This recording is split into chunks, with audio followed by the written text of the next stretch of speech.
ప్రభు అయిన యేసుక్రీస్తు నామములో ప్రియులారా మీ అందరికీ కూడా హృదయపూర్వక వందనాలు. దేవుడు మన కొరకు ఈ రాత్రికాల సమయంలో ఈ శ్రేష్ఠ సమయాన్ని దేవుడు మనకు అనుకూలపరిచి సజీవ లెక్కలో ఆయన నిలవబెట్టి ఇంతకాలం ఆయన తన రెక్కల చాటున భద్రపరిచి ఆయన ఇచ్చినటువంటి ఈ గొప్ప వాత్సల్యతను బట్టి దేవునికి మహిమ కలుగును గాక. హల్లెలూయా, హల్లెలూయా. కొద్ది నిమిషాలు దేవుని మాటల్ని పరిశుద్ధ గ్రంథంలో నుండి ధ్యానం చేసుకుందాం. లూకా రాసినటువంటి సువార్త 18వ అధ్యాయం. లూకా రాసినటువంటి సువార్త 18వ అధ్యాయము మొదటి వచనం నుండి ప్రారంభించుకుందాం. వారు విసుకక నిత్యము ప్రార్థన చేయుచుండవలెనను అనుటకు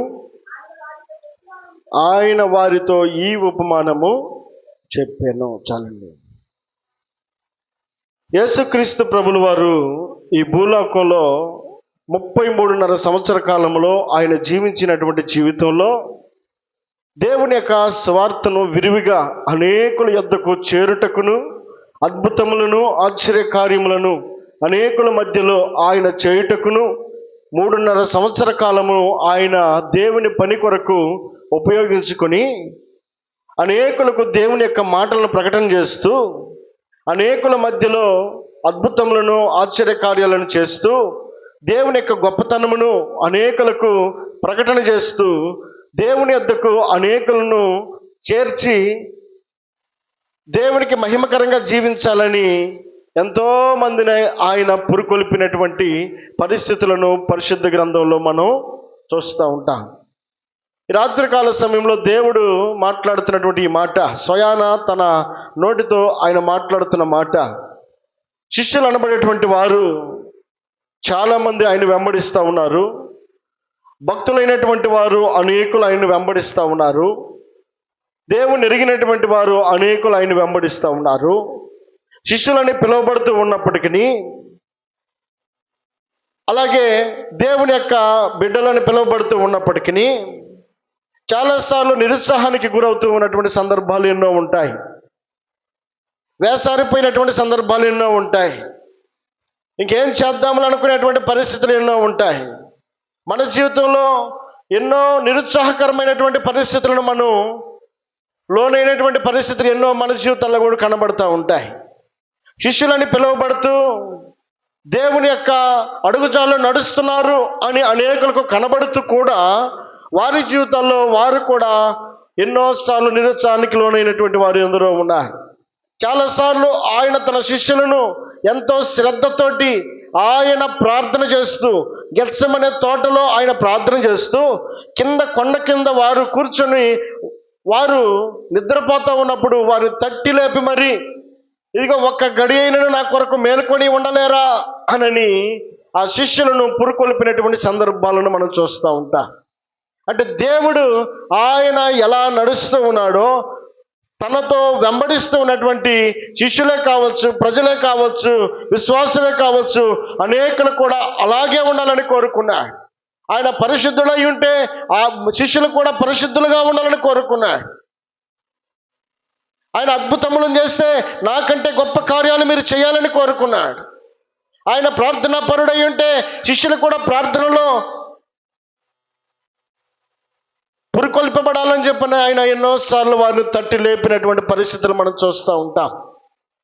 అయితే ఇక్కడ మనం జ్ఞాపకం చేసుకున్నట్లయితే ఈ మాట మనం చూస్తే, వారు విసుకక నిత్యము ప్రార్థన చేయుచుండవలెననుటకు ఆయన వారితో ఈ ఉపమానము చెప్పాను. ఉపమానము అనంటే ఉదాహరణ. చాలాసార్లు మనుషులకు అర్థం అవ్వాలి అని చెప్పాల్సిన మాట ఈజీగా వాళ్ళకి అర్థం అవడానికి చాలా ఉదాహరణలు చెప్తా ఉంటా. యేసుక్రీస్తు ప్రభుల వారు కూడా ఆయన బోధించేటప్పుడు శిష్యులకు కానివ్వండి, ప్రజలకు కానివ్వండి చాలా ఉపమానాలు చెప్పాడు. చాలా సందర్భాల్లో ఆయన ఉపమాన రీతిగా మాట్లాడుతూ వచ్చా. ఒక ధనవంతుడికి సమృద్ధిగా పండింది ఆయనని ఉపమాన రీతిగా చెప్తూ వచ్చాడు. ఆ పండినటువంటి పంటలో నుండి అతడు దేవుణ్ణి ఎరగక తనకు కలిగిన సమృద్ధిని బట్టి నా ప్రాణమా తిను త్రాగు సుఖించు సంతోషించమని తన హృదయంతో చెప్పుకున్నటువంటి వ్యక్తిని అక్కడ ఉపమాన రీతిగా స్పష్టంగా వారికి అర్థం అవడానికి ఆ ఉపమానాన్ని అక్కడ గుర్తు చేశాడు. దేవుని యొక్క మాట మనం ఆలోచన చేస్తే చిన్న కుమారుడు అలాగే పెద్ద కుమారుడు ఇద్దరు కూడా తన తండ్రి దగ్గర నివాసము చేస్తూ ఉన్నప్పుడు చిన్న కుమారుడు చేసినటువంటి తప్పిదాలను మనం చాలాసార్లు మనం వింటూ వచ్చాం. దూరదేశం వెళ్ళి దుర్వ్యాపారంలో ఖర్చు పెట్టి చివరికి సమస్తమును పోగొట్టుకొని మరలా తిరిగి తండ్రి వద్దకు వెళదామనుకున్నటువంటి ఆ పరిస్థితి లేదా ఆ వృత్తాంతము, ఆ సంఘటన యేసుక్రీస్తు ప్రభుల వారు ఉపమాన రీతిగా అనేకులకు అర్థమవడానికి ఆ సంఘటనను అక్కడ గుర్తు చేశాడు. చాలాసార్లు ప్రజలకు అర్థమవడానికి చాలా ఉపమానాలైనా చెప్తూ వచ్చాడు. ఆ ఉపమానాల్లో భాగంగా ప్రార్థన అనబడేది విసికి వేసారిపోయేదిగా ఉండకూడదు, నిత్యము ప్రార్థన చేయాలని, వెనకడుగు వేయకూడదని ఆయన శిష్యులను బలపరచు నిమిత్తమై ఆయన ఒక ఉపమాన రీతిగా వారికి బోధిస్తూ వచ్చాడు. ప్రారంభంలో ఆయన పలికిన మాట ఏమిటంటే వారు విసుకక నిత్యము ప్రార్థన చేయుచుండవలననుటకు. అది దేవుని యొక్క ఆలోచన. దేవుని హృదయంలో ఉన్నటువంటి భావం ఏంటి అంటే, దేవుని హృదయంలో ఉన్నటువంటి ఆలోచన ఏమిటి అంటే, ఆయన అంతరంగంలో దాగి ఉన్నటువంటి ఆలోచన ఏమిటి అంటే, శిష్యులు అనబడేవారు లేదా దేవుని బిడ్డలు అనబడేటువంటి వారు, విశ్వాసాలు అనబడేటువంటి వారు విసుకక నిత్యము ప్రార్థన చేయాలని ఆయన కోరుకున్నాడు. చాలాసార్లు నిరుత్సాహానికి గురైపోయినప్పుడు ఇంకేం చేద్దామని అనుకుని భక్తిని విడిచిపెట్టిన వారు ఎందరో ఉన్నారు. కానీ దేవుడు కోరుకుంటుంది అలా విడిచిపెట్టాలని ఆయన కోరుకోవడం లేదు, అలాగే విసికి వేసారిపోవాలని ఆయన కోరుకోవడం లేదు. ఆలస్యం అవుతుందని ఆయన ముందుగానే చెప్పాడు. ఒకానొక సందర్భంలో ఆయన మాట్లాడుతున్న మాటలు మనం ఆలోచన చేస్తే ఆయన అంటాడు, దివారాత్రము నన్ను గూర్చి మీరు మొనపెట్టుకొనుచుండగా నేను ఆలకిస్తూ ఉన్నాను అంటున్నాడు. దివారాత్రము అని అన్నాడు. ఒక్క మాట ప్రార్థన చేస్తే ఆయన వినకూడదా? రాత్రంతా ఎందుకు ప్రార్థన చేయాలి?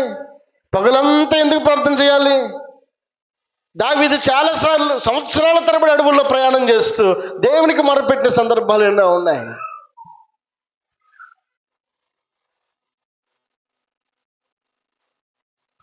మొన్న శనివారం రోజు మనం చదువుకున్నాం 28వ కీర్తన. ఎంతో ఎంతో ఎంతో ఎంతో దేవా నా మనవి నీవు ఆలకించవా, ఇక నన్ను పట్టించుకోవా, నన్ను విడిచిపెట్టేసావా అని 28వ కీర్తనలో వేదనతో ప్రార్థన చేస్తున్నాడు. కుమారుడైనటువంటి అబ్షాలోము యుద్ధ నుండి పారిపోయినప్పుడు. అంటే అప్పటికి ఎన్నిసార్లు ప్రార్థన చేస్తుంటాడు అంటే, భక్తులైనటువంటి వారు చాలాసార్లు ప్రార్థన చేసి దేవుని సహాయం కొరకు ఎదురు చూసిన సందర్భాలు ఎన్నో ఉన్నాయి. ఎందుకు ఆయన ఆలస్యం చేస్తూ ఉంటాడు? ఎందుకు ఆయన వెంటనే కార్యమును చేయడానికి పూను కొనకుండా చూస్తూ ఉంటాడు? తల్లి అంటా ఉంది, అయ్యా ద్రాక్షరసం అయిపోయింది, వారందరూ కంగారు పడిపోతూ ఉన్నారు, అమ్మా నా సమయం ఇంకనూ రాలేదు. అలాగని చెప్పనని చూస్తా అయిపోయిన తర్వాత వారు అవమానపడి చూస్తూ ఉండటానికి ఆయన అక్కడ లేడు.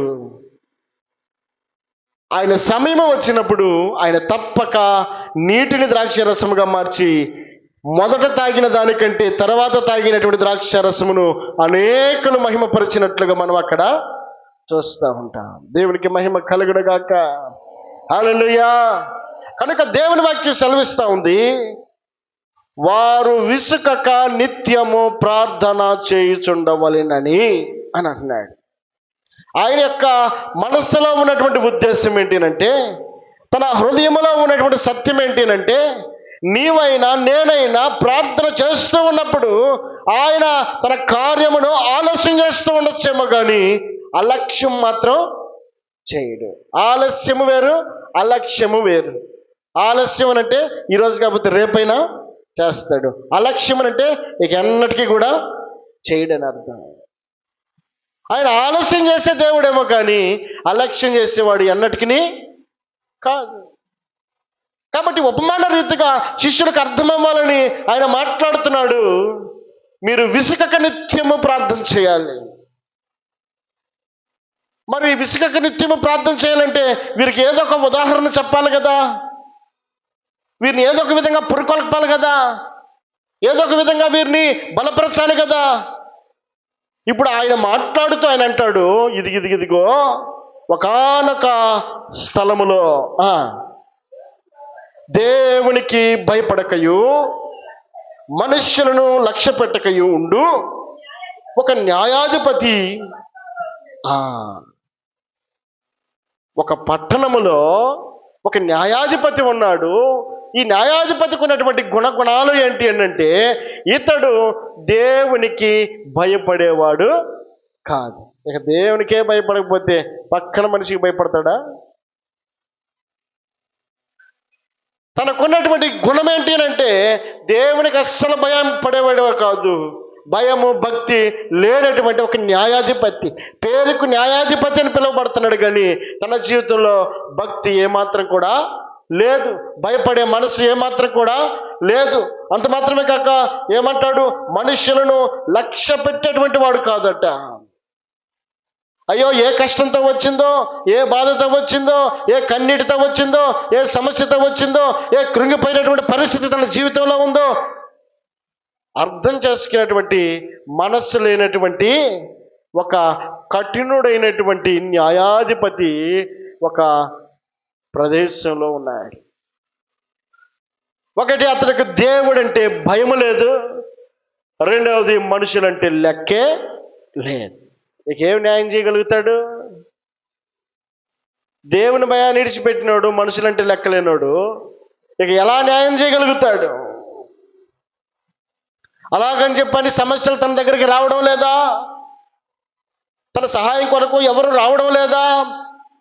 ఎవరో ఆయన యొక్క మాట కోసం ఎదురు చూసేవారు లేరా అనంటే ఎంతోమంది ఆయన యొక్క మాట కోసం ఎదురు చూసేవారు ఉన్నారు, కానీ అతనికి మనుషులంటే లెక్కలేదు. ఎంతోమంది ఆయన యొక్క సహాయం కొరకు ఎదురు చూసేవారు ఉన్నారు, దేవుడు అంటే భయం లేదు. భయము భక్తి లేనటువంటి వ్యక్తి, లెక్కలేనటువంటి వ్యక్తి. న్యాయాధిపతిగా ఉన్నటువంటి ఆ రోజుల్లో ఒక స్త్రీ న్యాయం కోసం వచ్చిందట. ఆ పట్టణంలో ఒక విధవరాలుండెను. ఆమె అతని యొద్దకు తరచుగా 10 మందిని వేసుకుని వచ్చింది. అక్కడ లేదా వెనక ముందు ఎవరన్నా ఉన్నట్టుగా అక్కడ కనబడుతుందా? లేదా 4-5 వచ్చారని చెప్పని అక్కడ రాయబడిందా? ఏమని రాయబడింది? ఆమె అతని యొద్దకు తరచుగా అంటే ఆయన వదిలిపెట్టిందా? ఎన్నిసార్లు తరచుగానంటే సంవత్సరం వచ్చిందో, 2 సంవత్సరాలు వచ్చిందో, సమస్య తీరే వరకు ఆమె ఎన్నిసార్లు తిరిగిందో. అక్కడ ఇన్ని రోజులని రాయబడలేదు, ఇన్ని సంవత్సరాలని రాయబడలేదు, కానీ తరచుగా వస్తుందట. తరచుగా తనకున్నటువంటి గుణాన్ని దేవుడు ముందే బయలుపరిచాడు. అతను దేవుడు అంటే భయం లేనివాడు, మనుషులంటే లెక్క లేనివాడు. ఇదిగో ఆమె తరచుగా వస్తుందట ఆయన దగ్గరికి. ఆమె ఒక్కతే వస్తూ ఉంది, వెనక ముందు ఎవరు లేరు. సరే, ధైర్యపరిచేటువంటి భర్త కూడా లేడు, విధవరాలని పిలువబడతా ఉంది. ఎవరు లేనటువంటి ఒంటరిగా ఉన్నటువంటి ఆమె ఆ కఠినుడైనటువంటి భయము భక్తి లేనటువంటి వ్యక్తి ఆ న్యాయాధిపతి అని పిలువబడుతున్న వ్యక్తి దగ్గరికి పదే తన సమస్యను మోసుకుని వస్తా ఉంది. ఏమిటా సమస్య? నా ప్రతివాదికిని నాకును న్యాయము తీర్చమని. చాలండి, న్యాయం కోసం వస్తుందట. ఎవరెవరికి? తన ప్రతివాదికి. ఎవరితో అయితే సమస్య ఉందో, ఎవరితో అయితే ఇబ్బంది ఉందో, ఎవరితోటైతే కష్టం ఉందో, ఎవరితోటైతే నష్టం ఉందో, తన జీవితంలో తనకు మనశ్శాంతికిని నెమ్మదికిని చోటు లేకుండా చేస్తున్నటువంటి పరిస్థితి ఏమయ్యిందో ఆ ప్రతివాదితో నాకు న్యాయం చేయమని చెప్పానని ఆమె దేవుని యొద్దకు వస్తూ ఉంది.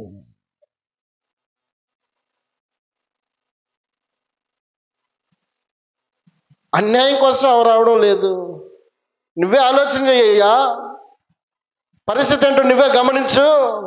నా స్థితి ఇది, నా పరిస్థితి ఇది, నేను ఒంటరిగా వ్యక్తిని, నాకు ఎవరు వెనక ముందు లేరు, నాకు న్యాయం చేసేవారు ఎవరు లేరు, కాబట్టి నేను నీ వద్దకు వచ్చాను, నాకు న్యాయం చేయమని అడుగుతా ఉంది. న్యాయం కోసం వచ్చినటువంటి ఆమె ఒక రోజుతోటి ఆయన విడిచిపెట్టలేదు. ఆమె తరచుగా వస్తుందట. ఒక్కరోజు కాదు, ఎన్ని రోజుల నుంచో ప్రయాసపడతా ఉంది, ప్రాధేయపడతా ఉంది. వస్తుంది పోతా ఉంది, వస్తుంది పోతా ఉంది. తన జీవితంలో ఏమాత్రం కూడా నెమ్మది కలిగినటువంటి పరిస్థితి కనబడడం లేదు. హన్న రాలేదా దేవుని మందిరానికి? తన ప్రతివాది అయినటువంటి పెనిన్నాతోటి ఎన్నోసార్లు పెనుగులాడింది. ఎదురు మాట్లాడడానికి కూడా ఆమెకు